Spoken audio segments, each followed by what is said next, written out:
Tenemos para abrir nuestra jornada al doctor César Antonio Aguilar. Muchas gracias. Lo primero, pues, gracias a Jorge por sus palabras. Obviamente, pues también gracias a Gerardo por la invitación, a todos los integrantes del GIL y obviamente, pues también al público que nos acompaña, sea física o virtualmente. Y bueno, pues yo quisiera comenzar precisamente puntualizando lo que señalaba Lázaro, que pues es parte de lo que me interesa hoy en día, estando en el Instituto de Investigación en Educación de la Universidad Veracruzana, que es precisamente el análisis de corpus. Y bueno, pues el título que me inventé, pues primero fue porque rescaté un poco de la época en la que estaba en el GIL. Teníamos en ese tiempo una máquina que contenía una memoria con toda la música que tenían todos los becarios. Y el repertorio estaba muy interesante. Ahí, gracias a la cortesía de alguno de los que aportó algo, me encontré con Gotham Project. Y bueno, pues escuchando de nuevo una melodía de ellos, pues me quedé con este verso. Fue hace 25 años que vos o tú existías sin existir todavía. Y yo creo que aplica perfectamente para todo el trabajo que ha hecho el grupo de Ingeniería Lingüística, sobre todo porque, pues ya lo comentaba ayer Alfonso, cuando se inició el grupo, pues Gerardo siempre tenía el acierto y la broma hasta cierto punto de comentar que el grupo en 1999 pues era de un solo integrante, él. Y ya después todos los demás nos fuimos añadiendo conforme fuimos llegando.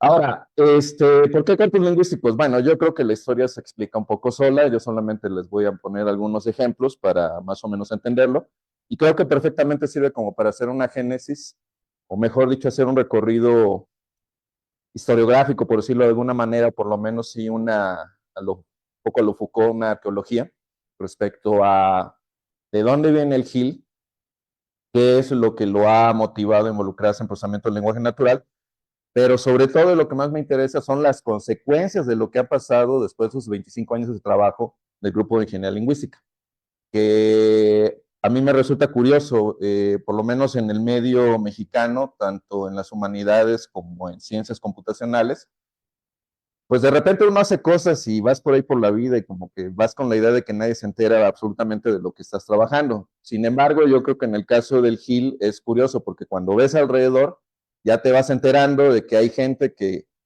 ya sabe de algún corpus que ustedes han elaborado, o bien hay por ahí un ensayo que habla sobre cierto tema que a mí también me interesa y que yo no sabía que se podía abordar, o incluso pues esos rumores que luego van transformando a la gente de becarios, a estudiantes de posgrado, a postdoctorandos y finalmente investigadores, y bueno, pues pasas por la experiencia de aquí. Entonces, pensando en eso, precisamente, yo creo que uno de los temas que ha dado muchos productos, ha generado muchas cosas dentro del grupo, es precisamente el de corpus lingüísticos. Por poner dos ejemplos que aparecen en la lámina, pues sí, te recomiendo mucho el texto de Gerardo, sobre todo si lo que se trata de hacer es introducirse en cómo trabajar esta línea de investigación. Y bueno, hablando de corpus y lo que ha hecho el GIL, digamos que toda esta página de corpus que comentaba en su momento Jimena Gutiérrez hace varios años, pues da una idea de qué es lo que se ha venido haciendo. Ahora, esto ya lo conocen, no me voy a meter en mayor detalle, yo partiría de que estos pues, son los resultados finales y afortunadamente ya están en línea, se pueden trabajar, etcétera, etcétera. Pero digamos que yendo un poco hacia la historia, pues la lingüística de corpus tiene, digamos, algunos detalles interesantes, sobre todo porque creo que ha dado pie hoy en el siglo XXI, o bueno, particularmente del 2020 para acá, pues a dos disciplinas que de alguna manera son una extensión o son los hijos directos de lo que se venía haciendo en ese sentido. El primero, obviamente, pues yo pondría las humanidades digitales. Es más, sería muy difícil pensar hoy en día las humanidades digitales si no hubiese corpus de por medio. Y por el otro lado, ahora que estamos fascinados con los language models y tenemos interés en ChatGPT y otras cuestiones similares que denominamos inteligencias artificiales, pues bueno, pues al final el sustento precisamente de los language models, pues son los corpus lingüísticos. Es más, si me permiten, digamos, ponerlo un poco exagerado, pero creo que es bastante descriptivo, yo diría que los language models o los modelos de lenguaje son corpus lingüísticos con esteroides. muchísimos esteroides, definitivamente. O sea, la cantidad de palabras y de datos que se maneja no se compara, por ejemplo, con lo que eran originalmente los primeros corpus lingüísticos, pero la idea sigue siendo la misma, creo yo. ¿Cuál es la idea? Bueno, pues para eso hay que remontarse hasta el siglo XIX, básicamente a finales, sobre todo los que han pasado por letras, tendrán claro conmigo que el grupo de los neogramáticos, y particularmente los trabajos de filólogos como Humboldt o los hermanos Grimm, los de los cuentos precisamente, aportaron mucho precisamente una idea que es, digamos, básica en la lingüística contemporánea. A veces pareciera como que la perdemos en el camino, que intencionalmente se le ha buscado que desaparezca, pero ahí está y ahí persiste, que es la idea de colectar datos. Básicamente, de que todo lingüista va a una comunidad, va con una libreta, va con un lápiz y se pone a anotar todo lo que los hablantes digan. Bueno, pues eso, digamos, en su momento, para los años 60, se transformó en lo que hoy conocemos precisamente como la lingüística de corpus, particularmente la que ocupa corpus electrónicos. Es interesante, pensando, por ejemplo, un poco en la biografía de Gerardo, que pues eso haya tenido un impacto muy, muy llamativo y sobre todo se hayan generado productos importantes en Reino Unido o en Inglaterra o en United Kingdom. Para empezar, por ejemplo, dos lingüistas o dos trabajos de lingüistas de corpus que me gustan mucho. Uno es el de Sir Randall Quirk, que es el creador de materiales estudiantiles que se publicaron en Logman y también participó en el diseño del Logman Dictionary en la versión electrónica. Y bueno, Quirk, pues básicamente digamos que es uno de los pioneros en cosas muy interesantes, cómo hacer precisamente recopilación de datos en inglés a nivel regional. Era uno, digamos, de los pocos que sabía distinguir la diferencia entre hablar un inglés, por ejemplo, en Escocia, hablar en inglés de Manchester, en Mancunio, hablar en inglés de Londres, el de la BBC y otras cosas. Eso, y de comentario de Gerardo. No es el único, hay mucha gente durante los años 60, 70 y 80 que trabajó con esas cuestiones. Para recordar, por ejemplo, es también John Sinclair, el creador del diccionario QBuild o uno de los coordinadores. Y bueno, pues esto sí me interesa ponerlo. Son los primeros trabajos en donde ya empezamos a ver el uso de corpus para la creación de diccionarios. Digamos que el sumum o la conclusión a la que lleva esto es precisamente el proyecto del British National Corpus, más o menos por allá de los 90s. Y pues esto ya da claramente, digamos, una idea de hacia dónde se está moviendo la lingüística en el mundo anglosajón, ¿no? Tener datos y tener colecciones electrónicas disponibles para que todo el mundo pueda tener acceso a ellas y lo más importante, herramientas que permitan hacer la manipulación de esto. Entonces, si pensamos en esos términos, por ejemplo, en el contexto hispano, me gusta mucho la definición que da en ese sentido Joaquín Listerri. Si a uno le preguntan qué cosa es un corpus, pues básicamente es una colección de datos, pero lo más importante, y esto es lo que a mí me gusta como lingüista, te permite experimentar sobre una hipótesis, o mejor dicho, contrastar lo que tú planteas en una hipótesis en el marco teórico de un modelo lingüístico, pero confrontarlo con la realidad, cosa que hoy en día yo creo que es una actividad que se pide y se demarca mucho los lingüistas, ¿no? Esto, pues más o menos, digamos, sintetizado lo que estoy diciendo, no me detengo mucho en detalles, simplemente partan de este contraste entre lo que podríamos llamar el mundo de las ideas, el típico mundo que nos gustan los lingüistas, pero otra cosa es el mundo de la experiencia. Aquí, obviamente, pues bueno, los que son ingenieros lingüistas tienen mucho que decir en ese sentido. Bien, esto creo que ya lo conocen, no me detengo mucho en este asunto, simplemente sería ir desglosando pues esa relación entre el mundo de las ideas y el mundo de la experiencia y bueno, ver cómo logras establecer una relación armónica entre uno y otro. Y si no me creen o digamos mi palabra no es suficiente, les recomiendo que revisen en YouTube, lo encuentran, un video de un lingüista británico que se llama Tony McEnery, que igual que Gerardo tiene por ahí un libro, dos libros, si mal no recuerdo, dedicados a la introducción a los corpus lingüísticos. Y McEnery, de hecho, ya está hablando de una epistemología o de una concepción de teoría científica basada en corpus lingüísticos. Cosa que a mí me gusta mucho porque es un planteamiento, creo que muy bueno, o en un intento para reconceptualizar lo que es la lingüística en general Si no quieren, nos poner a discutir con aquellos que sean o tengan un perfil, por ejemplo, generativista, más postulados hacia el mundo de las ideas, pero creo que en ese sentido McKenney argumenta muy bien a favor de hacer una combinación entre lo que es una perspectiva teórica junto con una base experimental sólida que permita corroborar precisamente las hipótesis que tenemos. Bueno, ya no me detengo mucho en esto, esa sería la idea.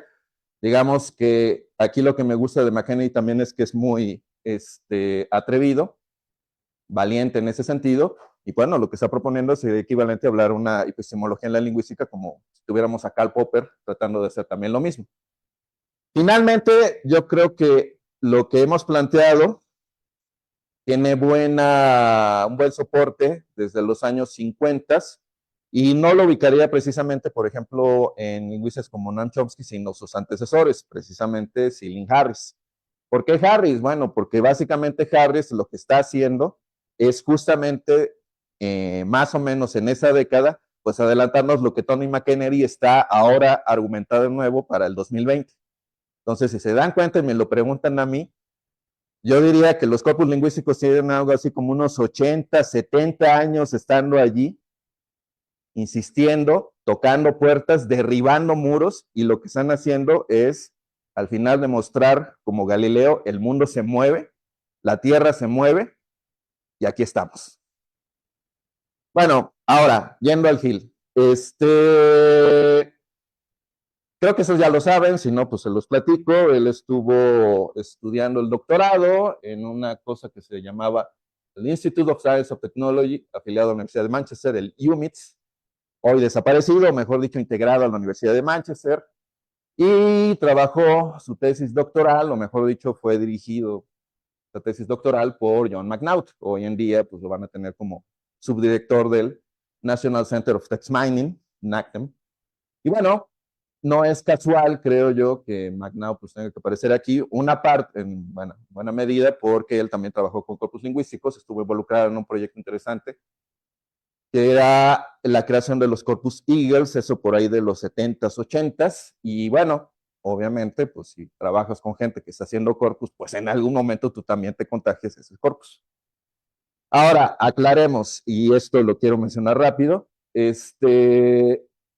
no es que en Latinoamérica no haya habido corpus, o bueno, por lo menos en México no es que no haya habido corpus, ya teníamos en ese caso desde los años 70, pero en realidad yo creo que por los 80 y sobre todo los 90, todos los estudiantes de letras ya teníamos referencias del corpus de español del México contemporáneo, precisamente desarrollado, coordinado, desarrollado y finalmente administrado por Luis Fernando Lara en el Colegio de México. Entonces, digamos que en ese sentido no es que estuviéramos trabajando con algo nuevo. Lo que sí era novedoso era, digamos, en ese sentido, la perspectiva de las aplicaciones. Lara, digamos, como un lingüista de una escuela más lexicológica y estructural, consideraba hasta hace algún tiempo a los corpus lingüísticos básicamente como datos que ocupan los lingüistas para hacer sus análisis. No estaba todavía en mente esta perspectiva de ponerlos a disposición o sobre todo montarlos en línea, como por ejemplo pues el caso del British National Corpus. Hacía falta interfaces en ese sentido para poder hacerlo. Esa fue la idea que se plantó en el grupo de ingeniería lingüística cuando Gerardo pues empezó a meterse con el negocio de los corpus. Y eso va en concordancia precisamente también con los otros trabajos que se estaban haciendo, pues vía otros grupos como el SIC en el Instituto Politécnico Nacional, particularmente el grupo de procesamiento del lenguaje natural liderado por Alexander Gelbuk, Grigori Sidorov y bueno, todo un montón de varios colegas que están allí con los cuales hemos dialogado de forma muy fructífera. También, por supuesto, pues el trabajo del Laboratorio de Tecnologías del Lenguaje en el INAOE, coordinado por Manuel Monte, Luis Villaseñor y Aurelio Montes, a los cuales también hemos tenido relaciones muy buenas. Y finalmente, pues bueno, también quiero destacar en ese sentido, lo estoy poniendo esos tres como ejemplo, no quiere decir que no haya más gente que haya estado haciendo cosas, pero creo que en ese sentido sí vale mencionarlos, porque de alguna manera, creo yo, por lo menos en los 90 y sobre todo en los 2000, pues fueron los cuatro que arrancaron básicamente todo este negocio. Y entonces, como mencionaba, bueno, también habría que considerar el trabajo que estaba coordinando en ese tiempo Luis Pineda Cortés en el grupo DIME, trabajando con el desarrollo de corpus orales, precisamente para nutrir la base de datos que hoy conocemos asociada al proyecto Golem o al robot Golem, Golem 1 y Golem 2. Bueno, finalmente, y esto es lo que me gusta, digamos, de ver las cosas en varias perspectivas, también es cierto que ya la Real Academia Española, pues empezó a ver que sus pares británicos, pues ya están trabajando y ya tenían implementado un corpus nacional, pues sería como decir, ¿por qué en España no tenemos algo similar? Sí, por supuesto. Desde los años 90, con la coordinación de Guillermo Rojo, se llevó a cabo la creación de varios corpus electrónicos que hoy están disponibles a todo el público, todo el mundo tiene acceso, e incluso pues se han planteado proyectos para renovar, digamos, esto que ya se inició. Casos de esto, bueno, pues serían el corpus de referencia del español actual, el CREA, el corpus de corte histórico diacrónico, el CORDE, y hoy en día, pues el famoso corpus, el corpus del español del siglo XXI. Bueno, y me voy un poco más rápido. Esto creo que ya se lo conocen, pero yo solamente quiero mencionarlo para que vean por dónde empieza el trabajo de corpus lingüístico del GIL y hasta dónde ha continuado, ¿no? Bueno, el primero, si me preguntan algo así como, ¿cuál fue el primer corpus que elaboramos? Ok, aquí están los primeros desarrolladores, veo a Gabriel allá sentado. Y sería como que, bueno, ¿cuál fue el primer corpus en realidad que se trabajó? La verdad es que si me lo preguntan, teníamos colecciones de textos, de palabras metidas en distintas computadoras, y no fue hasta una iniciativa de Gerardo que dijo, vamos a contar todo eso y vamos a hacer un corpus en serio, que pues bueno, eso hubiera quedado allí y hubiera más o menos sido como que pues ya tengo una colección de documentos de ingeniería o de otras cosas y pues a mí me sirve muy bien para hacer mis tareas, hacer mi tesis y pues mucho gusto, ¿no? Adiós. Entonces, con esta iniciativa partimos por desarrollar un corpus sobre todo para fines terminológicos, que fue básicamente pues el corpus lingüístico de ingeniería. Digamos que si me lo preguntan, yo lo pondría así como fue el primero que sacamos. Eso no quiere decir que no haya habido otras ideas y otras propuestas en ese sentido. Aquí, por ejemplo, quiero poner esto como un caso, digamos, a discutir. Por fechas, más o menos documentado, podríamos poner en ese sentido al corpus histórico del español de México como el segundo que vendría después del CLI. Básicamente porque Alfonso Medina, que platicó ayer con ustedes, ya había venido más o menos haciendo trabajo de recolección de documentos derivado de un proyecto en paralelo, el análisis computacional de morfología en varias lenguas. Pero, pues bueno, digamos que fue más o menos hasta los 2000 y estando precisamente en el GIL, que Alfonso, pues bueno, ya pudo más o menos planificar esto mejor, contar con becarios que lo apoyaran, entonces pues ya se montó, digamos, una primera versión electrónica. Hoy en día, bueno, ya el CHEM incluso migró al Colegio de México, sigue siendo administrado en colaboración con el Grupo de Ingeniería Lingüística, pero sí, habría que pensar en ese sentido que ya por lo menos estos dos eran dos proyectos que empezaron a salir, y si mal no recuerdo, uno con apoyo de CONACYT, apoyo de PAPID, y el otro, pues bueno, en algún momento también logró contar con apoyo de PAPID por lo menos. Pero, un poco a discusión, la diferencia que hay entre este y el CORCODE, si me lo preguntan, son de semanas o de meses. O sea, no es, hay mucha diferencia, digamos, entre si uno es el primero o el otro el segundo. Es más, yo también diría que con respecto al corpus de contextos definitorios, en comparación con el CLI, pues la diferencia, si quieren, a lo mejor es de un año o dos. Tampoco es que haya, digamos, mucho espacio de tiempo entre ambos proyectos. Y si nos vamos a hacer, si vamos a ser más estrictos, tendríamos que decir incluso que el CLI es en parte, digamos, una colección de contextos definitorios ahí incrustados y que el CORCODE rescata mucho de la información, ahora sí, enfocado a una investigación particular, la extracción de contextos definitorios, y que bueno, pues se formó aparte, ¿no? Se tuvo que formar aparte precisamente como un proyecto para, pues digamos, un poco desvincularlo y poder trabajar más libre con lo que estaba haciendo en ese momento en el CLI. Pero digamos que estos tres, por cuestiones de genealogía, son primos hermanos, o mejor dicho, son hermanos muy cercanos. La diferencia entre los trillizos pues, es de unos cuantos meses, quizás. Ahora bien, esto sirve muy bien porque precisamente pues vas tomando experiencia. Cuando tú inicias un proyecto, digamos que en ese sentido, y eso también creo que es una lección que nos deja Gerardo, es primero, pues tienes que demostrar que puedes hacer las cosas. Y ya una vez que lo haces, pues ya te empiezas a tomar eso como el modelito o el caballo de batalla y lo empiezas a aplicar en otras áreas de interés. El corpus sobre las escolares en México es un caso curioso porque si se dan cuenta, cronológicamente, pues igual es una colaboración entre Alfonso Medina, Gerardo y otros más que participaron, sobre todo estudios de sexología, que en algún momento se cuestionaban en ese sentido porque no tenemos un diccionario. Entonces lo que se pensaba era hacer un vocabulario. Es más, se logró hacer, pero eso dio todavía más para más y fue que se desarrolló este corpus. Si se dan cuenta, eso empieza en el 2003, pero cuando realmente da la luz es el 2011.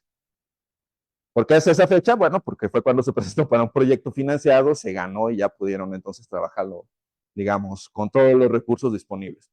Pero lo importante, y eso sí quiero enfatizarlo, la experiencia ya se tenía para poder emprenderlo. Igual, y esto también quiero mencionarlo porque me parece que fue un hito importante dentro del trabajo de Corpus del GIL. Eh, Siempre ha habido interés en México, y eso ya se sabe, por estudiar lenguas indígenas. La cuestión en todo caso es que no toda la gente lo había llevado a nivel electrónico y fue hasta 2015 cuando el proyecto de Jimena, bueno, dio pie para poder iniciar este corpus paralelo, Nahual Español, a Xolotl, y hoy lo pueden consultar el Gecko, bueno, pues ya con esto voy cerrando. Básicamente, pues es un proyecto en donde lo que tenemos ahora es un gestor de corpus y yo diría que en ese sentido, si me adelanto un poco, como me lo comentaba Gerardo varias veces, me lo ha comentado Gerardo varias veces, pues eso sería el equivalente que tenemos hoy en día, lo que Adam Kilgarriff en su momento planteó o ha planteado con Sketch Engine. Claro, hay diferencias. Sketch Engine es una plataforma gigantesca que maneja grandes colecciones de datos, pero el Gecko, si lo dejan, en algún momento puede aspirar precisamente a convertirse en algo parecido, sobre todo con varias ventajas. Uno, está en español; dos, está administrado en México por el Grupo de Ingeniería Lingüística; y tres, pues es una ventana que nos permite hacer trabajos interesantes desde México en lingüística de corpus. Bueno, aquí nada más para mencionar algo rápido, el impacto que ha tenido esto, las consecuencias. Sí, en algún momento, los que conozcamos a la doctora Concepción Company, relacionarla con lingüística de corpus se puede. Con procesamiento del lenguaje natural, imposible. Lingüística computacional, olvídenlo, ahí yo ya no le entro. Eso es lo que diría Concepción. Sin embargo, a partir de 2010 se involucró seriamente, y eso lo digo porque lo ha promocionado en varias de sus conferencias, tanto a nivel nacional como internacional, en el desarrollo del Corpus Cordian de la Academia Mexicana de la Lengua, que pretende ser el equivalente a la sección de corpus de la Real Academia Española. Y bueno, eso demuestra en ese sentido que lingüistas que en algún momento eran muy teóricos o muy filólogos, con una escuela muy arraigada, pues ahora ya se están pasando al lado de los corpus lingüísticos y particularmente los electrónicos. Lo de Kilgarriff me parece muy interesante, creo que ya dije lo que tenía que decir y con eso termino. Hoy en día ya estamos metidos en la cuestión de desarrollar inteligencias artificiales como ChatGPT y otros más, y a su vez esto también está teniendo impacto en una nueva visión de cómo podemos abordar problemas lingüísticos. Si lo vemos en términos, por ejemplo, de adquisición del lenguaje, y eso es algo que traté de abordar en un pasado AMLA, el del año pasado, justamente, en Chihuahua. Una pregunta muy sencilla, se las dejo aquí abiertas y bueno, sería cuestión de ponerlo a discutir. Como no hay tiempo, pues simplemente hago la pregunta. Sabemos que hay diferencias particulares entre la forma en que estos chats y los seres humanos adquirimos lenguaje. Ahí no voy a ponerme a discutir. Pero yo se las planteo al revés. ¿Y qué tal que estos chats lo que nos están dando es una mirada muy artificial todavía, pero quizás posible, de cómo procesamos los seres humanos lenguaje en nuestras primeras etapas? Sobre todo poniendo énfasis en la parte estocástica. Es decir, pensar que en la mente humana hay un módulo estadístico o un módulo probabilístico que trabaja más o menos similar a lo que está haciendo ChatGPT. Bueno, termino, y yo diría que esos 25 años de corpus en el GIL han sido significativos. Pensaría también que, bueno, si lo pensamos en términos de ese recorrido como un arco que cruza un puente entre las humanidades y las ciencias computacionales, pues me gusta esta pequeña narración, casi aforismo chino elaborado por un italiano, Italo Calvino, que tiene una idea que creo yo resume perfectamente lo que ha hecho el Grupo de Ingeniería Lingüística, pues todo este cuarto de siglo hasta el momento, ¿no? Imaginen entonces, pues una reunión entre Khan y Marco Polo, Kublai Khan. Marco Polo le está describiendo la imagen de un puente y le va contando piedra por piedra cómo se va sosteniendo ese puente. Kublai, que está, a veces es impaciente, pues no aguanta la descripción y dice, bueno, pero a ver, dime, ¿cuál es la piedra más fuerte de todas? Y Marco Polo dice, no hay ninguna, son todas en conjunto las que están sosteniendo el arco del puente. Entonces Kublai, con también una lógica imperiosa, le dice, bueno, pues entonces a mí al final lo que me interesa del puente, pues es el arco. ¿Por qué me hablas de las piedras? Es solo el arco el que me importa. Y Polo responde, sin piedras no hay arco. Muchas gracias.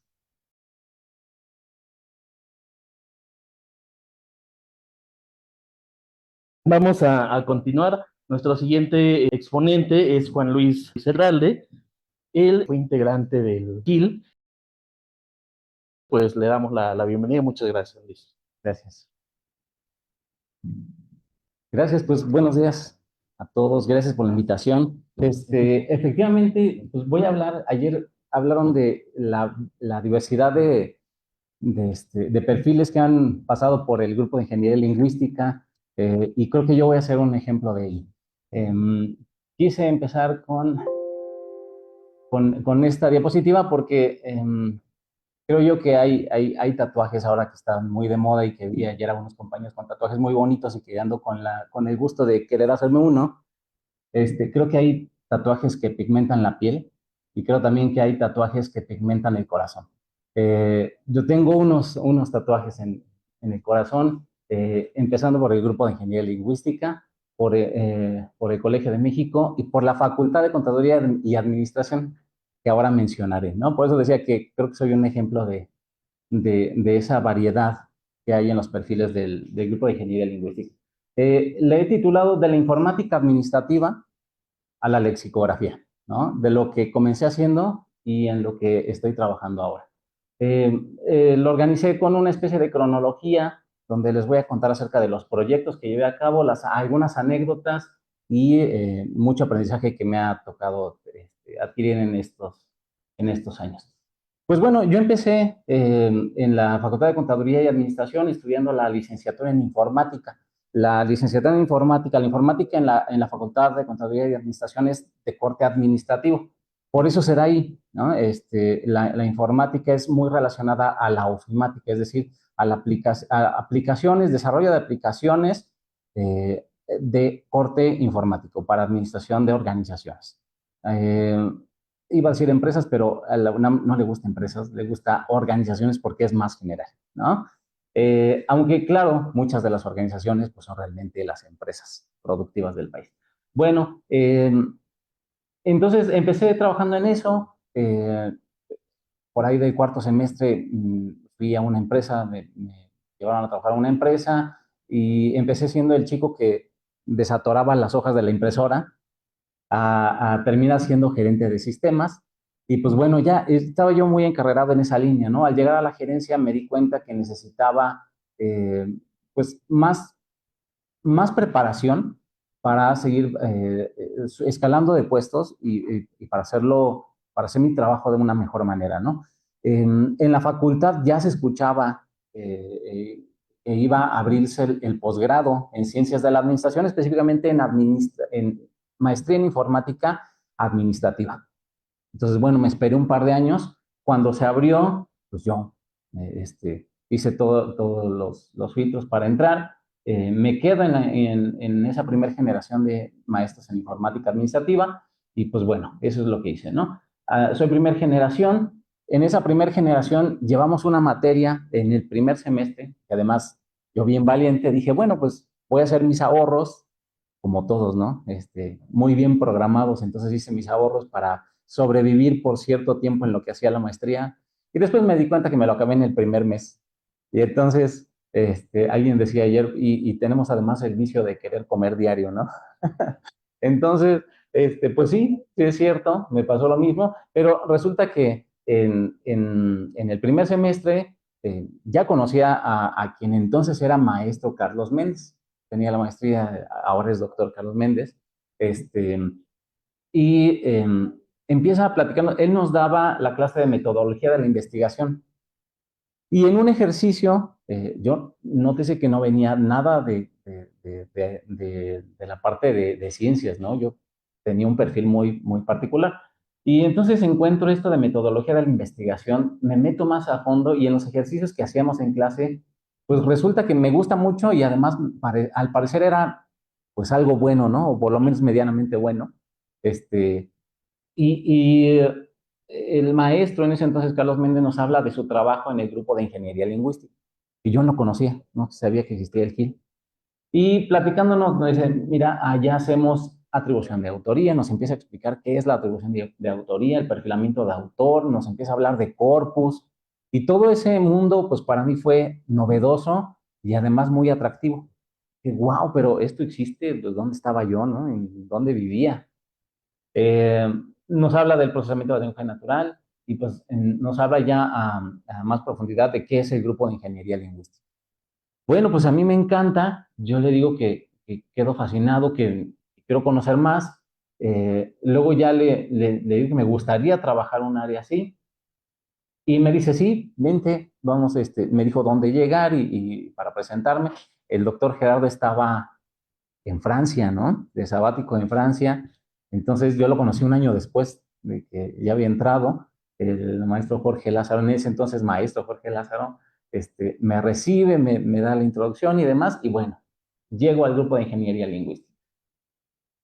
Eh, pongo estas fotos de mis años de estudiante y escogí estas porque aparece también a quien fue mi profesor en la carrera, que después en la maestría fue mi compañero y ahora tengo el enorme gusto de que sea mi amigo.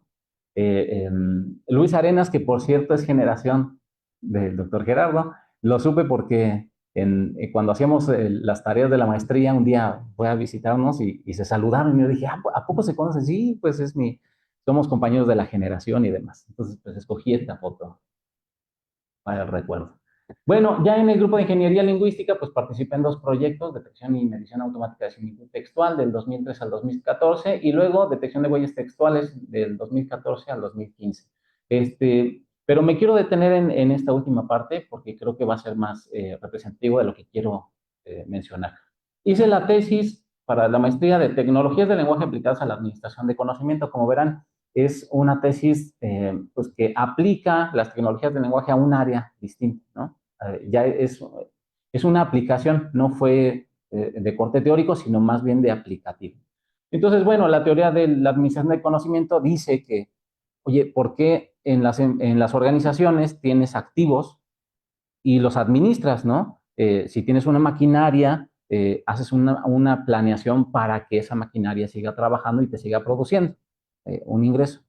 Dice, bueno, pues el conocimiento, las empresas están migrando de ser empresas de corte manufacturero, por ejemplo, del área de la manufactura, de tener herramientas, a tener algo más valioso, que es el conocimiento.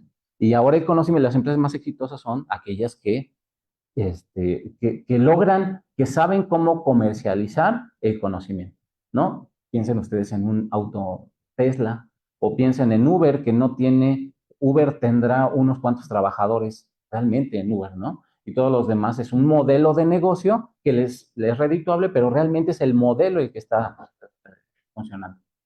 Pues bueno, en la teoría te da una serie de pasos, se llaman actividades generales de la administración del conocimiento, y esos pasos yo intuí que podían ser potencializados o que podían ser incluso automatizados a través de las tecnologías del lenguaje.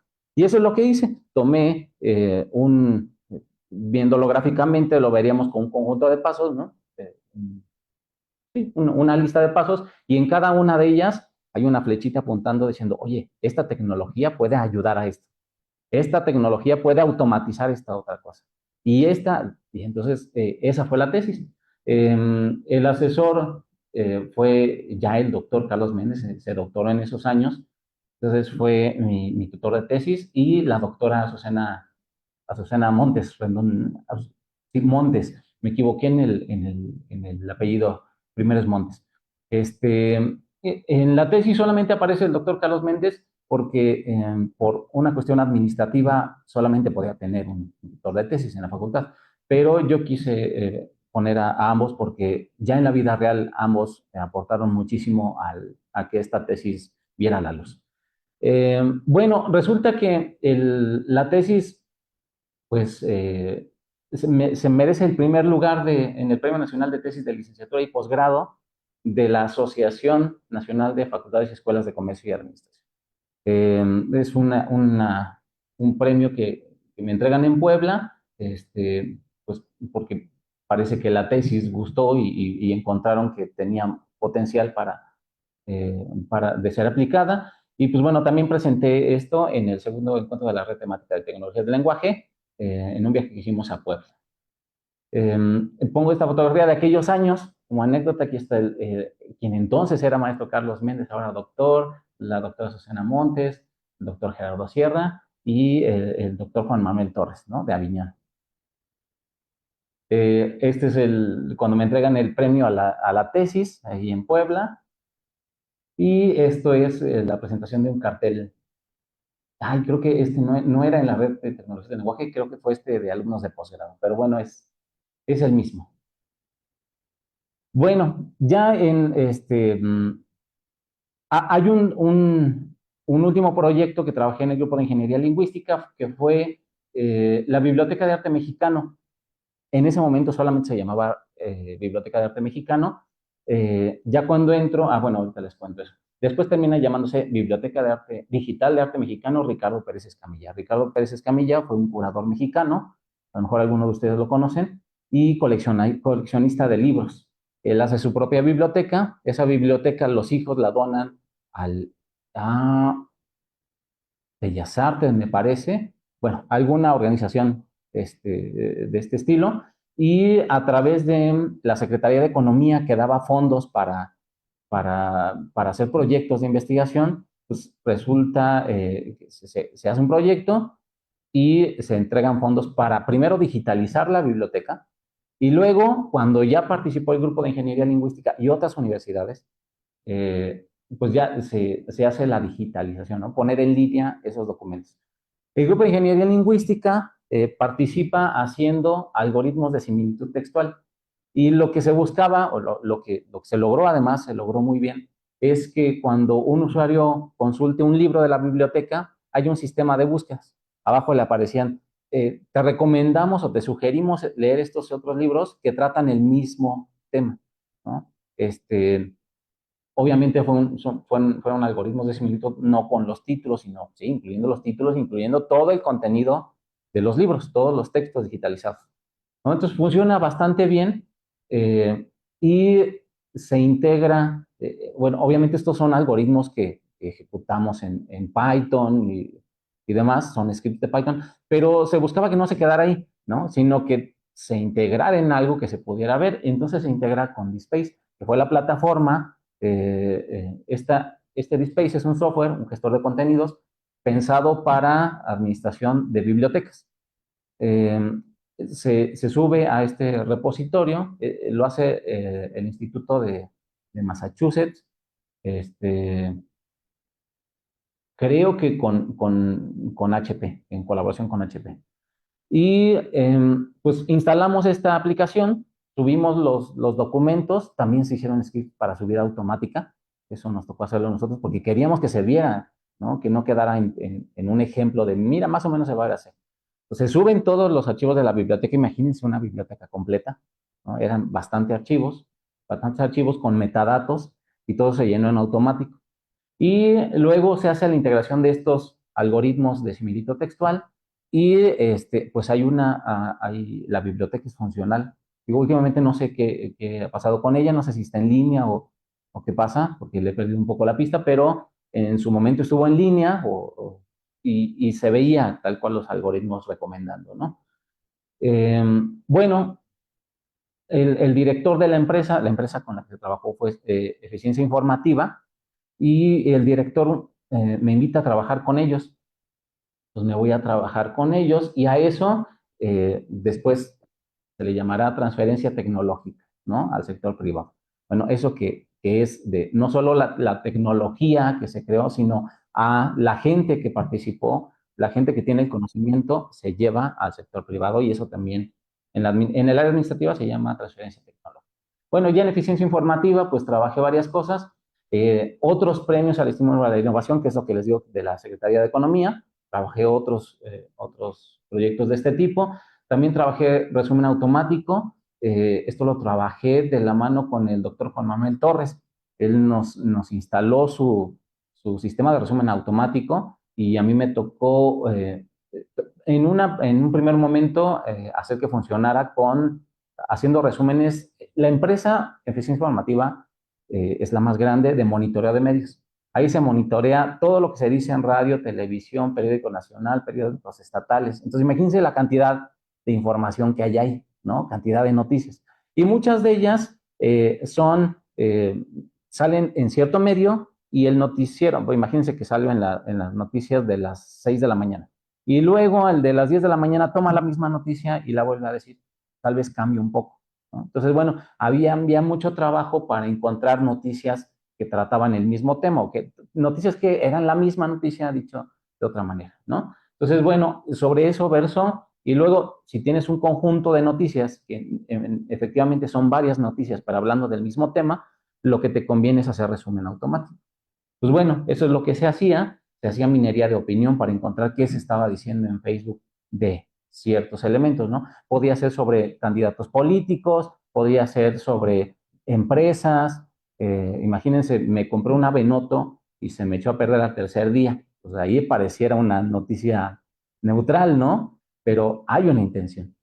Ok, hicimos análisis de textos políticos, transcripción y otras muchas. Eso nos ganó el Premio Nacional de Tecnología e Innovación. Lo ganamos estando ahí en empresa de eficiencia informativa. Y pues aquí está una foto de aquellos años, ¿no? Esta foto es cuando se doctoró el doctor Carlos Méndez. Y luego, finalmente, se abre una vacante en el Colegio de México. Yo, a partir de mi experiencia en el GIL, de mi instancia en el GIL, me encantó la vida académica.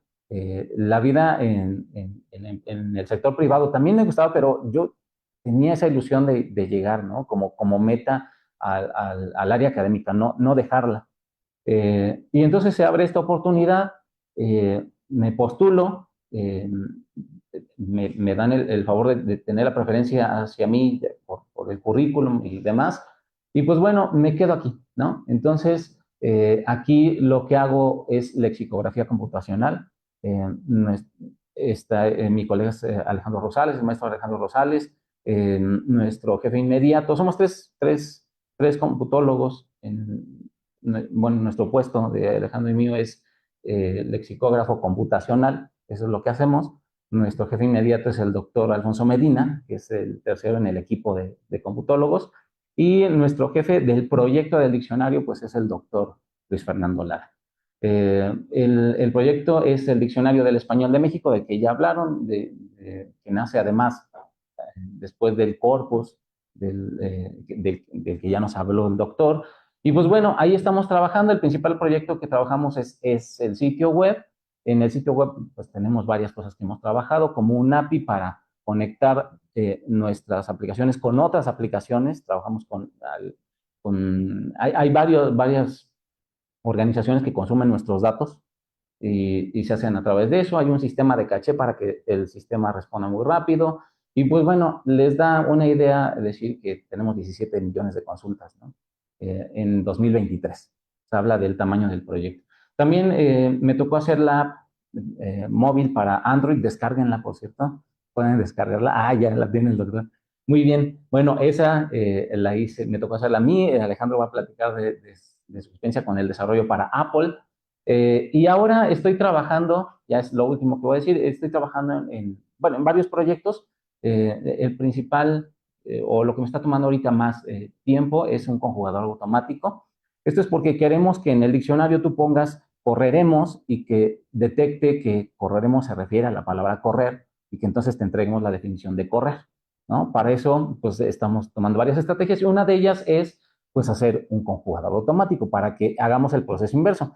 Yo sé que correr se conjuga en estas formas y entonces cuando encuentro una de ellas, una manera flexionada, pues la regreso a la forma de diccionario y es la definición que entrego, ¿no? Eso haremos después para plurales y demás, para enclíticos y otras cosas.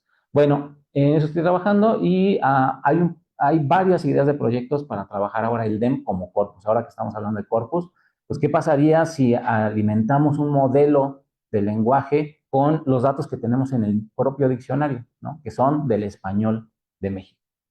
Y pues además ahora doy unas asignaturas en la facultad, que es base de datos y desarrollo de aplicaciones, que menciono esto de base de datos porque creo que fue algo que me ayudó mucho. Por cierto, quien me daba la clase fue el doctor Carlos Méndez, y muy, muy buena clase. Y pues ahora creo que es algo de lo poco que puedo regresar a mi facultad.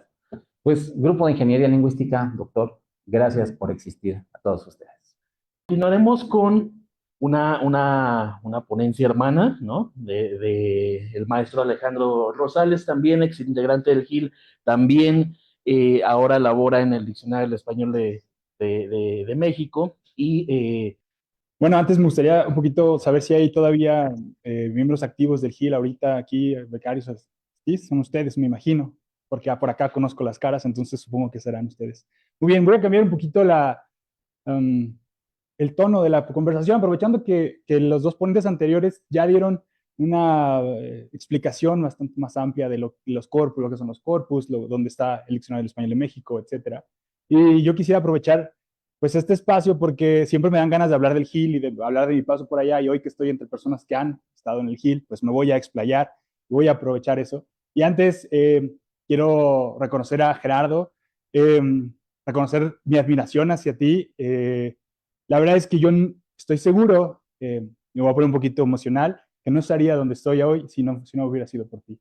La verdad es que haber pasado por el GIL tocó mi vida de verdad en gran forma, porque pues desde conocimientos hasta lecciones de vida las tuve en el grupo y las tuve de ti, y hoy que estoy fuera y veo lo grande que eres, me parece todavía más asombroso. Creo que cuando estuve allí no me di cuenta de con quién estaba. Y hoy que estoy fuera, te lo reconozco y la verdad es que estoy asombrado y te admiro muchísimo. Es un ejemplo a seguir. Muchas gracias. ¿Y por qué tocó mi vida? Bueno, porque para empezar, yo no sé si ustedes en sus licenciaturas los peluceen porque están por ejemplo, a mí me peluceaban porque yo era de ingeniería y es como, ¿estás en letras? ¿Con lingüística dijiste? Ah, órale, va, date. Y entonces yo llegaba ahí y entonces a los de lingüística es como, ¿ingeniería lingüística? Ah, órale, bueno, pues dale, ya está bien. No sé si aún pase eso, pero esa era una reacción natural como de los colegas, es como, pues va que bien, ¿no? ¿Y qué haces ahí? ¿Y qué se hace? Pues mira, hoy lo usas, ¿no? Ya hace rato decían como, creo que ha dado mucha luz este ChatGPT y estos modelos generativos a lo que se hace un poco, sin que sea su totalidad el trabajo aquí. Pero bueno, yo llegué porque tuve la fortuna de tomar clase con Gerardo y luego con una maestra en ese entonces, Teresita Cariaga, que yo andaba perdido por la vida y me dijo, oye, bueno, no a mí, a todos, dijo, ¿quién no tiene tesis? ¿Quién no tiene servicio social? Y entonces, como yo andaba perdido, dije, sí, soy yo. Entonces, casualmente, pues me invitó al grupo de ingeniería lingüística, me dijo, mira, ven no, en ese momento no estaba en el basamento, estaba en el edificio 12 de la torre de ingeniería. Y ya, al primero que conocí fue a Alfonso Medina, hoy mi jefe. Alfonso ya cuando veo las fotos de mi vida, digo, ay, Alfonso, te conozco más que a mi novia, digo, que a mi esposa. Ya he pasado más tiempo con Alfonso que con mi esposa. Entonces, en fin, que pues llegué con él y y allí empecé, yo también, voy a ser honesto, también le hice el fuchi al principio, dije, ay, ¿qué voy a hacer ahí? No, mejor no. Entonces tardé mucho, pero me tuvieron paciencia y de ellos he aprendido las labores de largo aliento, ¿no? He estado en labores de largo aliento, por ejemplo, hoy el Gil está celebrando 25 años, eso no cualquiera lo logra, ¿no? Sí son 25, lo dije mal, no, 25. Entonces, no cualquiera, el DEM al que pertenezco hoy también celebró el año pasado 50 años, este tiene 51 años, entonces me han mostrado que para que un proyecto sea tan grande dentro de la academia o dentro de la sociedad en general, pues tiene que ser una chamba larga. En un principio, les repito, yo como que dije, ay, no sé qué estoy haciendo aquí, pero luego me fui metiendo más y más y más y más. Mi interés en la licenciatura era sobre los sistemas inteligentes y me di cuenta y fui aprendiendo la cantidad de inteligencia que hay en la lengua, en la comunicación, en el lenguaje, en enseñarle bueno, ayudarle a una computadora a entender o a procesar el lenguaje, no entenderlo. No quiero decir cosas que luego digo, no, eso no existe. En fin. Además de eso, pues me enseña a organizar foros, a recibir a las personas, porque también tuve esos eventos de, vamos a tener este coloquio, vamos a recibir, vamos a estar acá. Un día les voy a contar, voy a exponer, al fin que solo va a quedar en esta mesa. No se va a grabar, bueno, se va a grabar, ya ni modo. Está bien, borran esto, por favor, ya que se está grabando se edita. Un día teníamos un coloquio internacional en el basamento de ingeniería y me tocaba moderar una mesa, la verdad estaba yo bastante, ya era de mis últimos años en el Gil como becario, entonces ya, no sé si a ustedes les pasa, pero de pronto, sin querer queriendo, se van dando estas, ¿cómo se llama?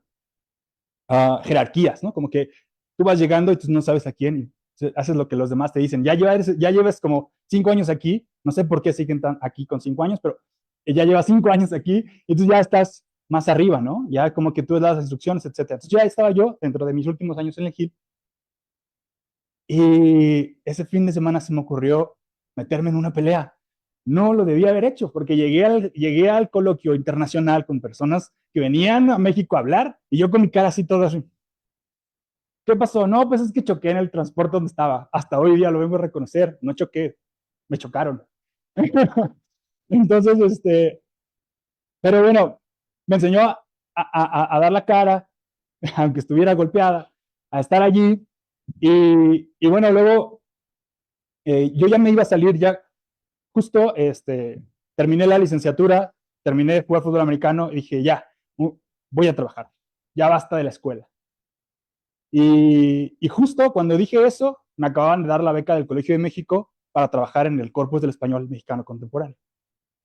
Y entonces Gerardo me dijo, y fue muy sabio, me dijo, tú no vas, yo llegué a ofrecerle mi tiempo, no, yo voy a trabajar y luego voy a seguir acá. Me dijo, ya lo he visto, ya lo he visto antes y no lo vas a hacer. Ya me echaste, o sea, ya me dejaste tirado el trabajo. La verdad es que fue un regaño bastante más severo de lo que ahorita les estoy contando, el cual agradecí mucho porque gracias a eso, luego le hablé a mi papá y le dije, oye, papá, mira, me están diciendo esto y creo que en parte tiene razón.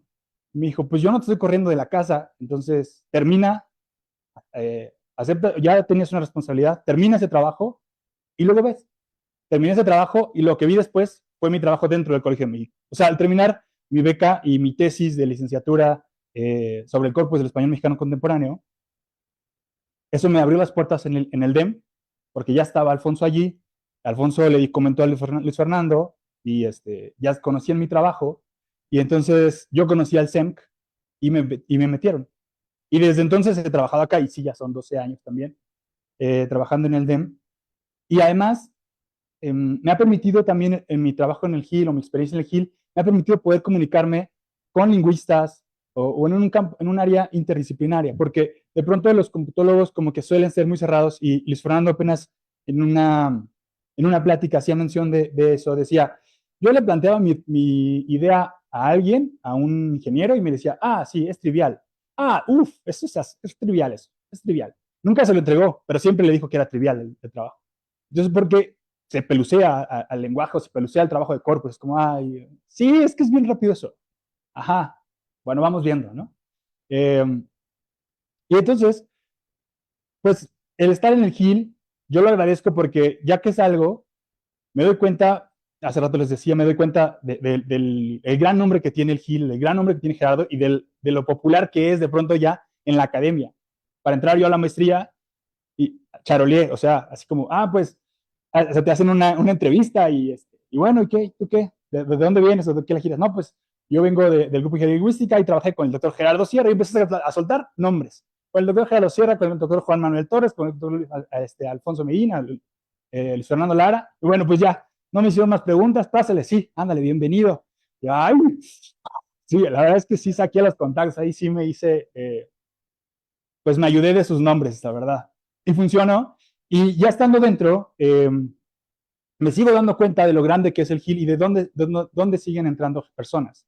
Hoy día pertenezco a la Asociación Mexicana de Lingüística Aplicada y también allí me encontré a Gerardo y también allí me encontré a César y también allí hay muchas personas que vas encontrando y entonces me doy cuenta de lo grande que es y además reparábamos, y ahora no recuerdo con quién, en que el Gil te deja como también estas ganas de formar tu propio grupo. O sea, sales de allí y luego dices, bueno, ¿por qué no hago yo algo similar que ayude a la juventud? Porque además estás terminando de formarte. O sea, ya te sientes muy adulto al estar en la universidad, pero la verdad es que también reconozco, Gerardo, la paciencia de pronto de trabajar con niños, porque niños que se sienten adultos, porque de pronto pues, sigues estando en la universidad, sigues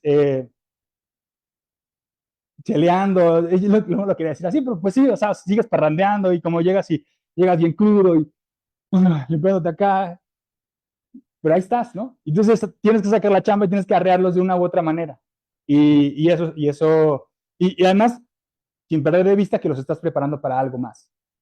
Eso está muy padre y eso lo reconozco del Gil. Yo ni hablé de mi trabajo, la verdad es que yo quería más, les digo, explayarme y hablar de todo esto, porque ha sido un ganar-ganar estar en el Gil. O sea, me ha permitido probar el trabajo interdisciplinario, conocer además un grupo que va a la vanguardia, al menos en hardware. En ese entonces, yo creo que por celos, mi novia me decía, ay, ¿ustedes para qué tienen esas computadoras tan pesadas? Uy, ¿cómo gastan dinero aquí? Y yo, ajá, sí, sí, sí. Tú no sabes ni lo que hacemos. En fin. Como sea, hoy que hace no mucho que fui al basamento, volví a ver esas computadoras bonitas y dije, ay, sí, el Gil, el Gil sí le mete dinero a sus computadoras, qué chido. Y luego me dijeron, pero ni trabajan aquí. Bueno, pues ya, está bien, ni modo, cambian las dinámicas. Pero bueno, yo quiero recordarles o avisarles que se pone mejor y que se pone muy bien si dicen del Gil, ¿no? O sea, incluso en la UAM, ya dando clases, me encontré a una egresada del Gil. Me dio mucho gusto, yo casi le ponía 10 así de, ¿eres del Gil? Ya está, pasaste. Luego no lo hice, pero no pasó nada. Sí, no, al final luego ya no pasó, pero la verdad es que sí aprovechenlo, sí es una gran plataforma que te forma, que te construye y que más adelante te va a arropar, sobre todo, porque la verdad es que no les puedo decir del área empresarial porque yo no he estado allí. O sea, directo que salí de la UNAM, me metí al Colegio de México y afortunadamente he tenido estabilidad laboral como para hoy estar allí, mantenerme allí. Entonces, no sabía decirles si en el área empresarial también lo van a encontrar, pero sé, ciencia cierta, que en el área académica sí van a encontrar muchos egresados del GIL que van a sonreírles siempre que ustedes les digan, tú pasaste por el GIL, sí, no sé qué, y ya está, ya les abrieron ahí al menos la puerta para empezar la plática. Ya después, si se ponen payasos ustedes, ya será cosa de ustedes. Pero bueno, muchas gracias. Creo que fue más corta de lo que esperaba y está bien. Gracias.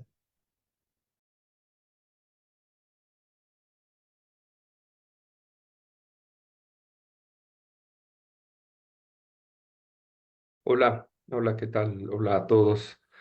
Este, bueno, me encantaría, me hubiera gustado estar ahí con ustedes, encontrarnos, abrazarnos, ponernos al corriente. Bueno, hay algún par de condiciones aquí que no me permiten estar con ustedes, pero he estado siguiendo a través de Facebook el seminario y me pone muy contento verlos a todos, con un poquito más de canas, pero todos ahí estamos, ¿no? Antes de pasar a mi presentación, lo que quiero contarles un poco es un tema personal de cómo siempre estuve con un pie en el Gil y con muchas ganas de acercarme más, pero la vida, digamos, no me lo permitió completamente.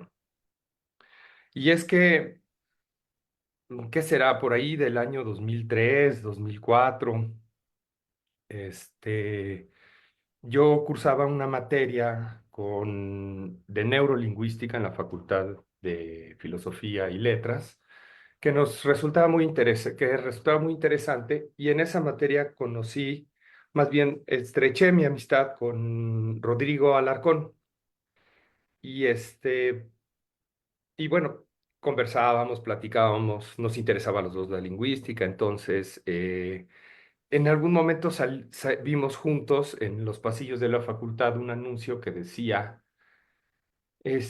lingüística computacional. Y de ahí empezó este forcejeo. Él pues se inscribió y yo no pude inscribirme porque debía una materia, debía cursarla, en fin. Y Rodrigo me contaba y luego me enseñaba, me traía así como impreso estos diagramas arbóreos que hacían estilo modelo generativo, y híjole, todo parecía un fascinante, y pues en realidad no se me hacía llegar al grupo de ingeniería lingüística. Y bueno, Rodrigo me contaba cosas maravillosas, ¿no? Con el tiempo fui a trabajar, en fin, regresé a hacer una maestría. Mi única intención con hacer una maestría en lingüística hispánica era, yo trabajaba en estas preparatorias del gobierno de la Ciudad de México, que había fundado en su momento Andrés Manuel López Obrador, y que eran como la antesala a la Universidad Autónoma de la Ciudad de México. Y a mí me interesaba pues hacer una maestría porque dije, es la posibilidad de saltar del bachillerato y entrar a trabajar a la Universidad Autónoma de la Ciudad de México. Esa era, digamos, como una aspiración, era un escenario muy realista. Entré a la maestría y de nuevo pasó que veía las materias que podía inscribir con Gerardo, pero el tiempo no me lo permitía. Hasta el último año de la maestría, ya con tesis terminada y tal, y que me inscribo con Gerardo a su materia de lingüística de corpus, y resultó que era el único inscrito. Y la verdad que muy generoso de parte de Gerardo. Otra persona hubiera dicho, no, yo darle una clase a un solo alumno, no tiene sentido. Y resultó que fue al contrario, dijo, no, pues aunque sea uno, aquí lo recibo. Y entonces todos los viernes en la mañana teníamos una reunión en su oficina y trabajábamos. La clase era diferente, yo hacía lecturas, revisábamos, hacíamos pequeñas experimentaciones ahí en su computadora, y en fin. Y siento que de ahí pues descubrí a un académico muy interesante, que es Gerardo, pero también un ser humano agradable, simpático, admirable. Y en algún momento, bueno, yo ya tenía mi tesis terminada de maestría. Él fue el lector de la tesis, me hizo algunos comentarios que agradezco todavía. Y después él me, insisto en lo que dije en un principio, yo solo iba por la maestría y regresarme y ya, o sea, no quería más, no tenía otra aspiración, y él vio como cierta cualidad en mí y me dijo, oye, pues ve al doctorado. Y hasta yo me preguntaba en mis adentros de ver si sí podría hacer un doctorado. Dije, bueno, pues vamos a hacerlo. Incluso me invitó a trabajar entre el que salí de la maestría y comencé en el doctorado, me invitó a trabajar, me invitó a trabajar con el corpus de María Pozzi, el científico básico, el básico del científico de- de México, y tuve una beca, y entonces eso me permitió también como preparar un buen proyecto para entrar al doctorado. Entré al doctorado y parece que, bueno, pues de ahí avanzamos. Eh, Durante el doctorado pasaron una cosa muy interesante, que seguíamos con esta dinámica de encontrarnos un día y trabajar. Entonces hicimos ahí una investigación muy bonita, y de ahí lo que había dicho antes es que siempre estuve con un pie en el Gil y con un pie en otros lados. Fue incluso una recomendación de Gerardo, me decía, mira, tú estás trabajando en el CELE, no dejes de estar ahí, porque no sabemos qué vaya a pasar en un futuro cuando acabes el doctorado. Al mismo tiempo se fueron abriendo las puertas del CELE, pero también las puertas de la ENA, pero también las puertas de la Facultad de Filosofía dando alguna clase. Y entonces, por más que yo quería poner más energía y dedicar más tiempo a estar en el grupo de ingeniería, pues en realidad no lo conseguía porque la ENA y porque en filológicas, ya hacia los últimos años del doctorado, me invitaron a coordinar un seminario de la norma culta.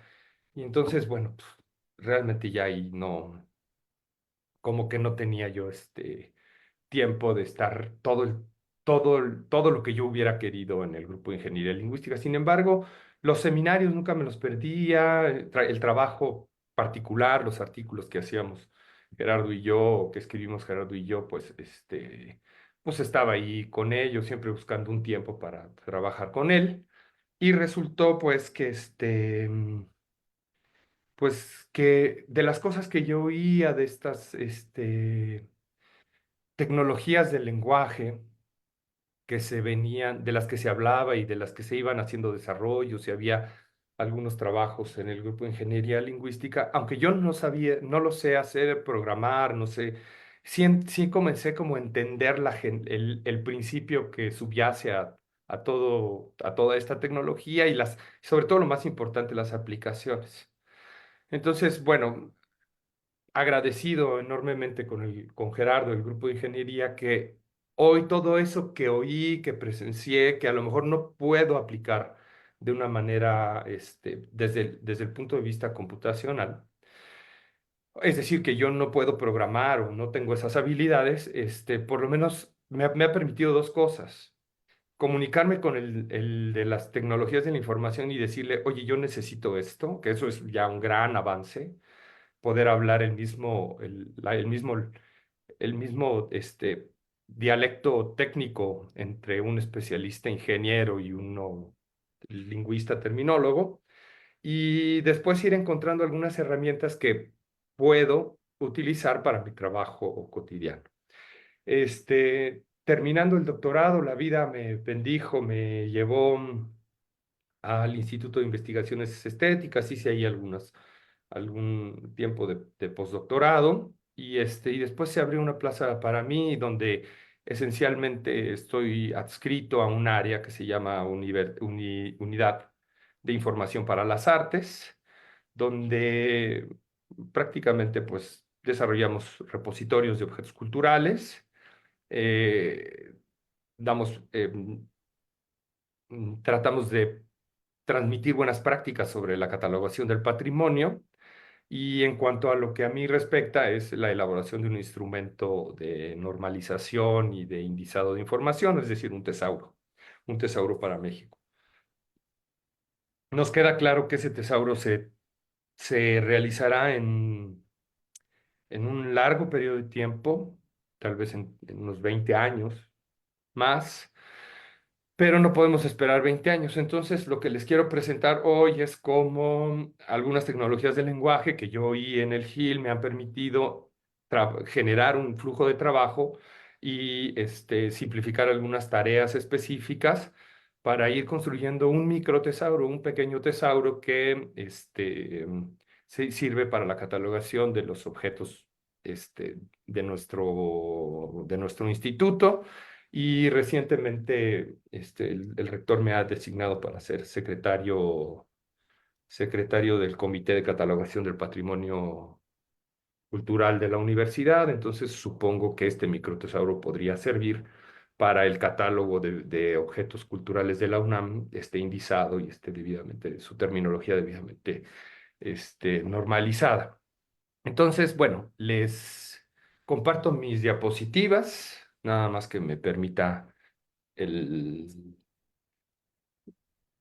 nada más que me permitan compartirle estas diapositivas y esencialmente, bueno, lo que les platicaba es esto, ¿no? Este microtesauro lo llamamos de cariño el tomate, nos parece un nombre muy afortunado. ¿Por qué se llama tomate? Porque normaliza términos que descriptores de tipos de objetos, materiales y técnicas relativas a objetos artísticos, a objetos culturales y también objetos con un valor científico. Y el flujo de trabajo es lo que ven ustedes aquí a la derecha. En sí tenemos distintas fuentes de información. Por un lado tenemos un corpus de casi 18.000 definiciones.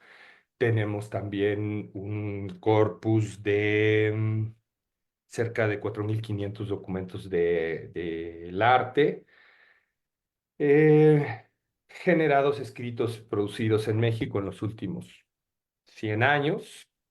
Son propiedad del instituto.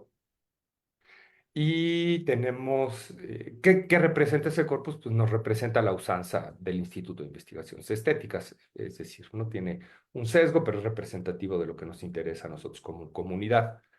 Y también contamos con muchas bases de datos. Estas bases de datos están en un formato tabular, donde tenemos en una columna un identificador, en otra columna más tenemos el tipo de objeto, los materiales que se asocian a ese tipo de objeto, las técnicas y mucha información y otras informaciones. Entonces, la mezcla de estas tres fuentes de información nos permite hacer, bueno, hacemos una extracción de términos, los normalizamos, los presentamos a algunos especialistas y hay un proceso de valoración de estos términos. En algunos casos, estos términos regresan al proceso de normalización, en la mayoría de los casos, estos términos pasan a la siguiente etapa, que es la redacción de las definiciones. En cuanto a las definiciones, pues nosotros hacemos una extracción de contextos donde aparecen estos términos, vemos cuáles son los contextos que aportan mejores indicios de la definición del término en el contexto de uso. A partir de eso, hacemos un fichero terminológico y algunas veces manualmente, y últimamente he estado intentando con un generador de texto, y entrenándolo con ciertos modelos de definición para que genere definiciones de forma automática. Estas definiciones se revisan con algunos especialistas en un seminario, y estas definiciones se publican en un sistema que se llama Tema 3, que es un gestor es un gestor de saber léxico. Y de ahí mismo, pues estos resultados regresan otra vez a las bases de datos, y así es un ciclo de trabajo continuo. Ahora les enseño algunas diapositivas donde se ve todo esto. Bueno, ¿qué hemos encontrado? A veces uno tiene, mire, por ejemplo, ustedes ven este texto que está aquí en color amarillo, y un ser humano puede leer perfectamente esto, ¿no? Dice García Uriburu se desinteresa del esnovismo, de la discriminación. Y luego vemos ahí intelectuales resaltado. Pero un OCR tradicional lo que hace es hacer algo como esto, ¿no? Es una L, luego un espacio, nitelectu, dos puntos, u-ales.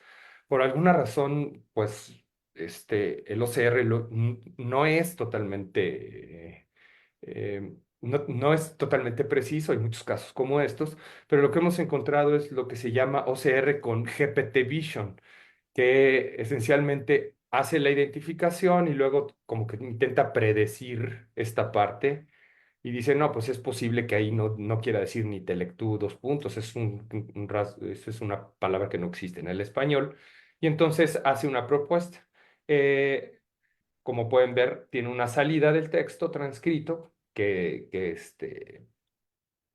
que, pare- que que es más fiel respecto a la forma original en la que se había escrito y cómo lo puede entender un ser humano. Y esto para los siguientes procesos, para procesos de manejo de todas las bases de datos, pues permiten que tenga menos ruido, que estén y que los resultados sean mucho más precisos, recordando pues las siglas GIGO, que cualquier proceso automatizado, si ponemos garbage in, pues va a haber garbage out. Entonces, mientras más cuidado y mejor esté la base empírica o los datos con los que trabajamos, pues tenemos mejores resultados. Por ejemplo, con las bases de datos, algunas pues requieren hacer un refinamiento de información y reconciliación de los datos léxicos que hay. Entonces, nosotros utilizamos esta herramienta OpenRefine, que esencialmente lo que hace es, nosotros ponemos una base de datos en un formato tabular y tiene una función que permite encontrar agrupaciones de diferentes valores que se pueden representar, digamos, alfabéticamente de una misma forma. Entonces tenemos este método que llaman ellos colisión de llaves y distintas funciones, que es huella, huella del enegrama, metafon, colon fonetic, Dietrich-Mokotov, Beider-Morse, y entonces eso nos permite agrupar ciertos términos que representan variabilidad ortográfica o de otro tipo. Y con eso mejoramos la base de datos. De nuevo, si tenemos mejores datos cuando los procesamos eh, en las siguientes etapas del proceso, pues tenemos resultados óptimos o mucho mejores. También OpenRefine nos permite hacer una reconciliación contra otra fuente externa. Entonces, por ejemplo, aquí en el tipo de objeto, como pueden ustedes ver en el ejemplo número 7, le decimos, a ver, compara contra esta información y dime, y normaliza. Entonces me dice el OpenRefine, me dice, bueno, tienes pintura, pero tienes todos estos candidatos a pintura. ¿Cuál es el tipo de pintura con el que tú estás trabajando? Como esta columna es de tipo de objetos, y aquí dice, como pueden ustedes ver, pintura técnica para crear imágenes que aplica mezclas de pigmentos suspendidos sobre el soporte. En realidad, se aproxima mucho al significado, pero a nosotros nos interesa la pintura como un tipo de objeto. Entonces, dentro de todos estos candidatos, seleccionamos y se aplican los cambios a todo. Esto hace que el término se transforma al término con un hipervínculo que está relacionado a una fuente externa, a un control de autoridad fuera de la base de datos, y eso enriquece semánticamente las bases de datos y nuestra información. Para los procesos de extracción de terminología del corpus de 4.500 textos, hemos utilizado el extractor terminológico para casos del grupo de ingeniería, para el caso de numismática, pero también utilizamos estas dos herramientas de AntConc y AntFileConverter. Pero particularmente tengo la propuesta de no solo dejarle toda la tarea a un extractor terminológico. En este caso, la combinación de los dos, hago dos extracciones y luego comparo los resultados. Y después siempre intentamos aplicar algunos métodos que pues, para algunos podrían figurarse o verse como antiguos o ya que no tengan mucho sentido, pero aplicamos métodos etnográficos con especialistas y cuestionarios de disponibilidad léxica, y con esto tenemos una precisión aún mayor eh, eh, respecto a los resultados que me ofrece los dos métodos de extracción que a veces utilizamos. Por supuesto, nuestros corpus se tienen que administrar con algunos recursos. A veces utilizo Gecko, también utilizo AntConc en algunos otros casos, y por supuesto las aplicaciones que tienen ahí, que también pueden servir, como verán más adelante, la extracción de candidatos a términos o colocaciones, enegramas, en fin. Em, Esto ya lo habíamos visto, ¿cierto? Y por último, lo que decía que, pues antes las definiciones, pues siempre me las aviento yo, o sea, ahí sí no descargo ninguna otra tecnología más que en mi propia intuición, y bueno, pues naturalmente puede haber errores cuando lo hace un ser humano, pero lo que he estado probando ahorita es con este Cratilo GPT, que es un desarrollo especialmente hecho para lexicología computacional y construcción de diccionarios digitales, donde lo que hago es selecciono los documentos más relevantes para ciertas definiciones, los pongo dentro de Cratilo, y y pues lo he estado entrenando, diciéndole, oye, yo quiero que sigas este modelo de definición, pero cuando hagas y después tienes que poner una oración explicativa con estas características de este conjunto de documentos, extrae esta información, de este saca esta otra. Y miren, por ejemplo, estas son como las primeras definiciones que hemos estado generando de forma automática. Yo les quedará pendiente, como vimos en el diagrama que les presenté al principio, es hacer un gesto de revisión por parte del grupo de lexicografía del instituto, que en todo caso soy yo solamente, y después con el seminario de especialistas que tenemos, y después definir si esta definición es suficiente para un especialista o no lo es, y lo publicamos perdón, y lo publicamos aquí, en nuestro tema 3, que ven, tiene esta forma, donde se puede hacer una búsqueda alfabética, una búsqueda semasiológica y onomasiológica, buscar también por palabras claves o navegar, digamos, en esta parte que ustedes ven acá, conceptualmente dentro de un sistema conceptual, un árbol de dominio que tiene pues, por supuesto, enfoque contextual y semántico. Y bueno, terminaría con esta última diapositiva y justo a tiempo, ¿no? Terminando estos 20 minutos diciendo que agradezco, Gerardo, te agradezco mucho a todos mis amigos y compañeros del grupo de Ingeniería Lingüística, que de no haber sido por verlos cómo hacían y cómo resolvían, pues no hubiera podido, hoy mi trabajo sería muy, muy extenuante y habría muy pocos avances respecto a lo que hemos logrado en los últimos años en el instituto. Muchas gracias. Bueno, pues muchas gracias, Claudio, por esta exposición y esta muestra del trabajo que está haciendo actualmente. Creo que es bastante enriquecedor ver que también de este lado, ¿no? Del lado de las artes, pues tenemos gente del GIL que está aplicando este conocimiento, que se está valiendo de las herramientas, que justo es el valor agregado de todas las investigaciones, ¿no? Tener ahí gente que esté mostrando y que esté utilizando los desarrollos, porque al final, pues es vamos a continuar con la doctora Valeria Benítez, del Instituto de Investigaciones Antropológicas. Hola, buenos días a todos. Estoy muy contenta de estar aquí. He llamado a esta presentación de las anáforas y otras correferencias, que han sido dos tópicos importantes en mi trabajo a lo largo de muchos años ya. Ahora veo que son muchos años.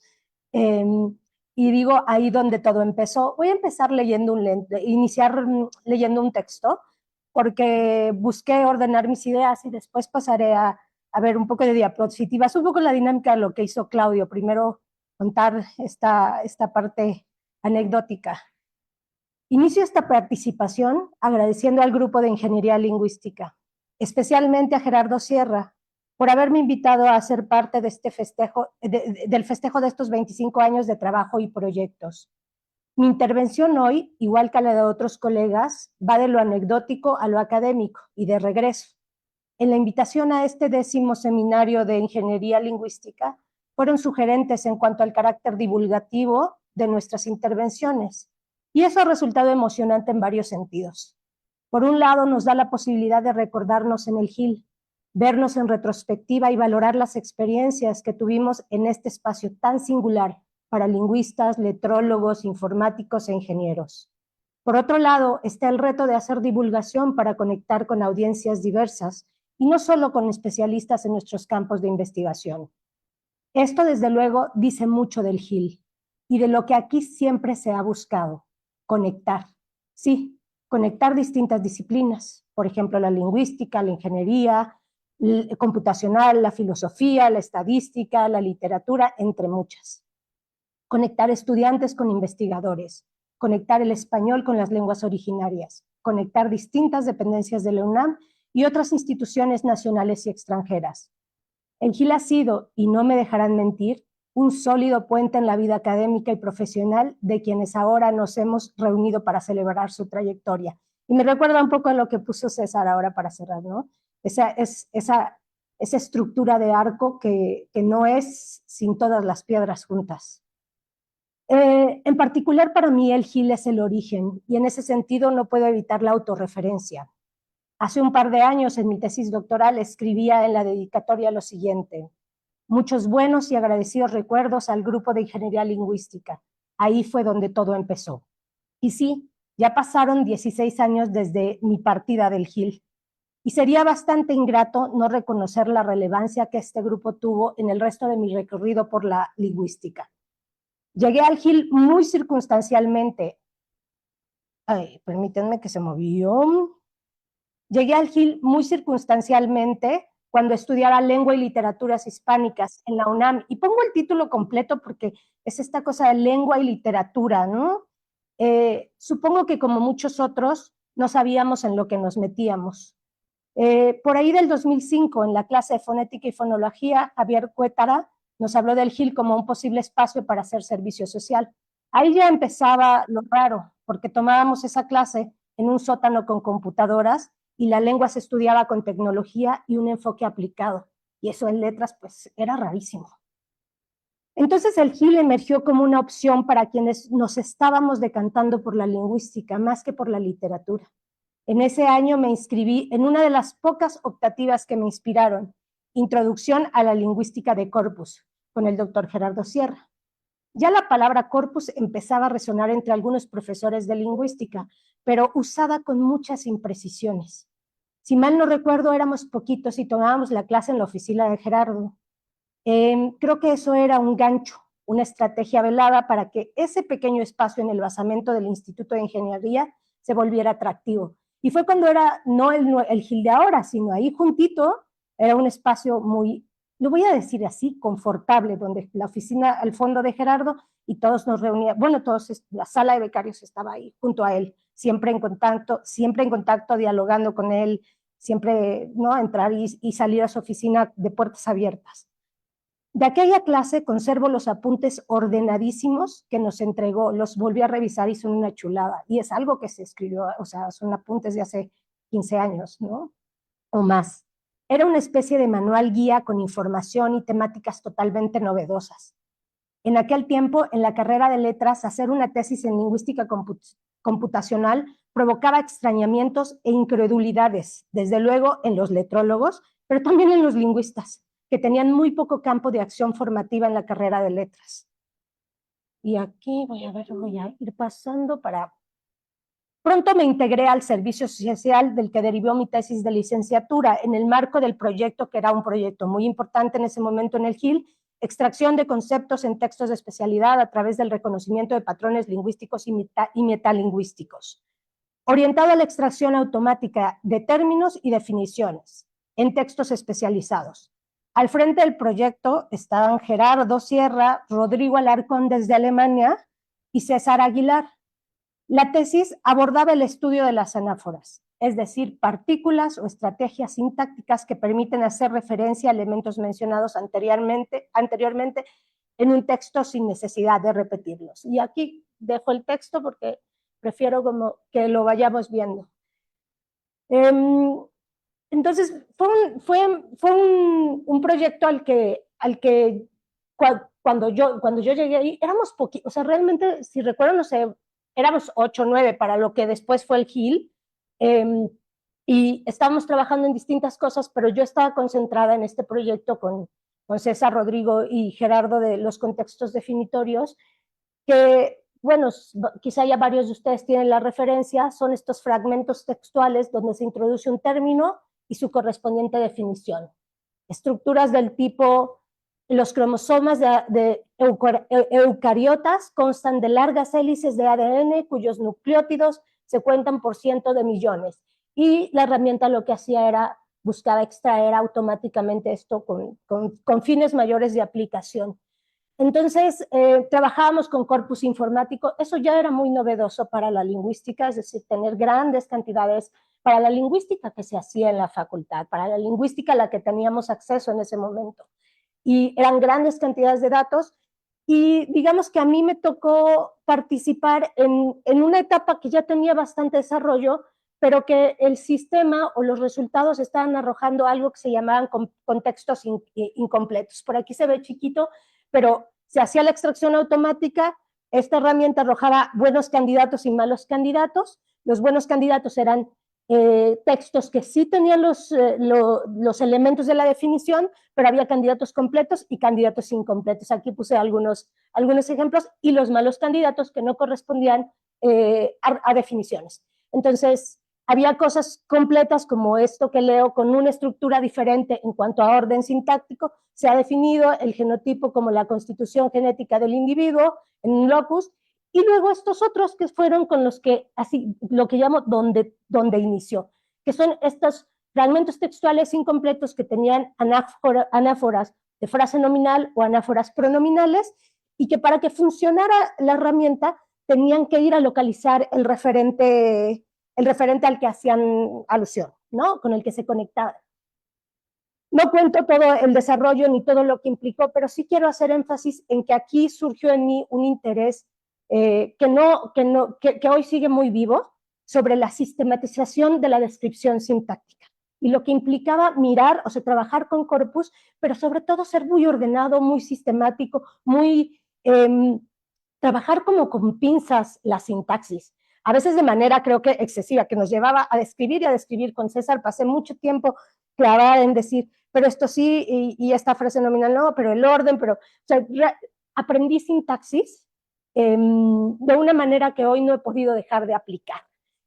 Y de ahí, digamos, una de las partes aplicadas, yo también un poco como Claudio lo decía, yo no le entré tanto al mundo de la parte computacional, le entendía poco. De hecho, incluso la sintaxis formal, los árboles chomskianos, me costaron, o sea, los asimilé muchos años después, que sí tenían que ver con estos modelos computacionales. Pero algo que logré y lo que me enfrasqué y fue muy divertido fue trabajar con XML. Yo no sé, supongo que ya no se trabaja con XML, ¿no? Que era esta idea de incrustar o anidar estructuras. Entonces, esto fue uno de los resultados de mi tesis, de la cual, digamos, sí, muchos años después me sigo sintiendo muy, muy satisfecha, porque realmente logramos sistematizar algo que generaba un problema en la herramienta de contextos definitorios. Y digamos, ¿qué resultó de esta tesis? Yo seguí otro camino, terminé la licenciatura, nunca sabré qué hubiese pasado si me hubiera quedado en el Gil. Creo que es de esas cosas que uno sabe que tomó una decisión y no sabe no sé, o sea, nunca sabré si fue la correcta, pero es cierto que yo me enamoré de la sintaxis y entonces me interesaron muchas otras cosas de la lingüística y quise seguir cuestiones más teóricas de lingüística. Y lo que puedo decir en primera que resultó fueron tres tesis coindexadas, y utilizo esto de la coindexación, que es un término en lingüística que atraviesa todas mis tesis y tiene que ver con fenómenos de referencialidad, de anáfora, pero también de correferencia, no solo anáfora, es algo un poco más amplio la correferencia. Entonces pasé de esta tesis de anáforas en la expansión de contextos definitorios, una propuesta de etiquetado XML, a una tesis con un enfoque tipológico, porque descubrí la tipología, y esa la descubrí, no sé si lo sepas, en los viajes a Sonora, ¿no? Gerardo, ya lo comentaré ahorita más adelante, fue muy generoso siempre con sus estudiantes en llevarlos a congresos, y nos llevó a uno de esos congresos que eran muy importantes, pero éramos muy chamaquitos. O sea, yo lo pienso, y cuando me dicen, tú ibas a Sonora en 2006, y yo digo muy orgullosamente, sí, con el Gil y Gerardo Sierra. O sea, yo empecé a tocar congresos internacionales súper jovencita. Entonces, y hay mucho valor en eso, ¿no? Y ahí descubrí la tipología, que es esta visión de la lingüística en donde se siguen buscando patrones, pero patrones que abarcan las lenguas. Y trabajé particularmente con demostrativos desde una visión tipológica, aplicadas en español, en una tesis que se llamó No es lo mismo el este rollo que el rollo este, interfaz sintáctico-pragmática de los demostrativos. Y justo trabajé jalé mucho, o sea, más bien, fue una continuación, yo creo que para mí muy clara, no para todo el mundo, o sea, no para todos los que me leían, una continuación muy clara de lo que había hecho en los contextos definitorios, y utilicé de nuevo corpus. Estaba yo obsesionada con que la lengua se tenía que estudiar a partir de fenómenos reales, de oralidad y de corpus. Trabajé con un corpus de filológicas, no me gustaba, no sé cómo está ahora el corpus de filológica, en ese tiempo no me gustaba, porque para ellos el corpus era solo transcribir y puntuación y tal, no había realmente una sistematización de etiquetado. De a poco me acerqué también por cómo llegué, digamos, cuando salí del Gil, no salí porque que Gerardo me dijera vete, no, salí porque me abrió él la posibilidad de trabajar con María Pozzi en un proyecto de terminología con la Pompeu Fabra y me fui para el Colmex. Y en el Colmex conocí el otro corpus con el que trabajé, que es el corpus sociolingüístico de la Ciudad de México. Es un corpus que ya tiene notación lingüística, que no usa puntuación porque es un corpus oral, que trabaja a pausa, o sea, tiene muchísima más potencialidad para ser trabajado como lengua oral. Y después salté, digamos, seguí, digamos, de la maestría, salté tiempo después, me fui un poco a dar clases, a hacer otras cosas, y llegué al doctorado, y empecé a trabajar algo que me había interesado en la maestría sobre nociones de la cláusula compleja en español. Yo quería estudiar cláusula compleja, me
Sí, efectivamente, hace rato Alejandro decía, se forman jerarquías. Sí, pero las que había en el Gil eran...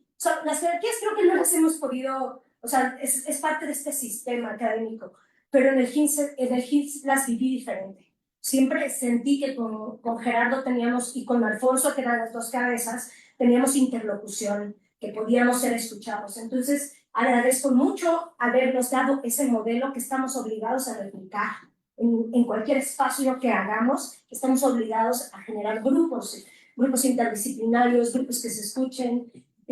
También nos enseñó mucho, lo decían, cuestiones de gestión y dinámicas académicas. Nos enseñó cómo hacerle frente a una ponencia, cómo preparar un trabajo, cómo escribir colaborativamente. Nos hizo escribir, digamos, muy jóvenes, nos ponía a escribir y a generar literatura académica. Y esa experiencia es invaluable. Yo creo que no todo el mundo tiene la oportunidad de ser parte de un grupo como este. Y habilidades investigativas. Y yo diría amor por la docencia, porque yo creo que Gerardo es un gran docente, que se entrega, que comparte, y que eso también es un ejemplo a replicar.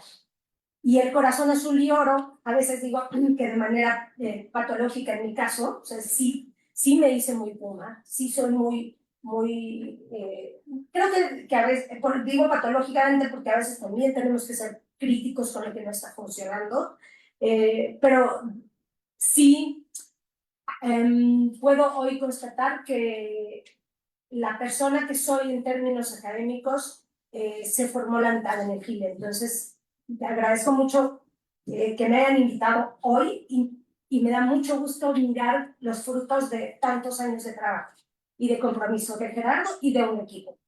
Así que bueno, creo que es todo. Infinitas gracias, Gerardo.